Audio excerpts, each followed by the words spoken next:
இன்னும் ஒரு முறை வந்து சூரத்துல் ஃபாத்திஹாவுடைய சிறப்பை சொன்னாங்க. இதுதான் இதனுடைய சிறப்பு என்பதாக, இதுதான் இதனுடைய மகத்துவம் என்பதாக ஹதீஸ்ல வந்திருக்குது.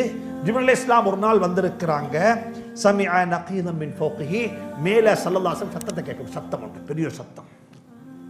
இந்த சத்தத்தை கேட்டதுமே தலையை தூக்கி பார்த்தா கது நஸல மலக்குன் இலல் அர்த், ஒரு மலக்கு பூமிக்கு வந்திருக்கிறார். இதுக்கு முந்தி அந்த மலக்கு வந்ததே கிடையாது. இன்றைய நாள் தான் வந்திருக்கு. ஃபஸல்லம, நபிக்கு சலாம் சொன்னாரு.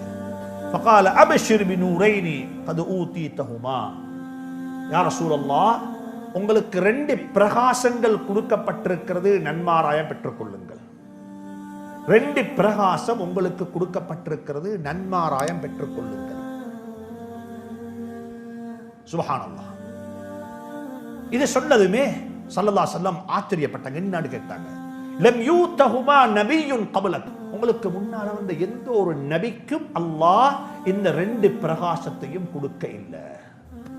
ஸல்லல்லாஹு அலைஹி வஸல்லம் வியப்பாக கேட்கிறாங்க, என்னது என்னது என்னது?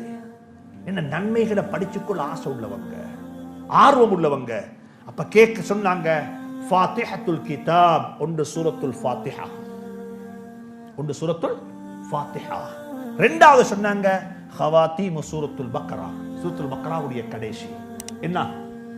லில்லாஹி மா ஃபிஸ் ஸமாவாதி வ மா ஃபில் அர்த் என்று சொல்லி ஆரம்பித்து கடைசியில முடியக்கூடிய அந்த சூரத்துல் பக்ராவுடைய கடைசி ஆயத்துக்கள்.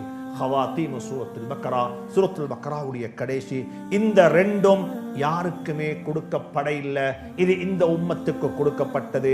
லன் தக்ரஅ பிஹர்ஃபின் மின்ஹுமா இல்லா ஊதீதஹு, இந்த 2 பகுதியையும் ஓதி நீங்க என்ன சரி அல்லாஹ்ட்ட கேட்டா அல்லாஹ் நிச்சயமாக தந்தே தருவான்.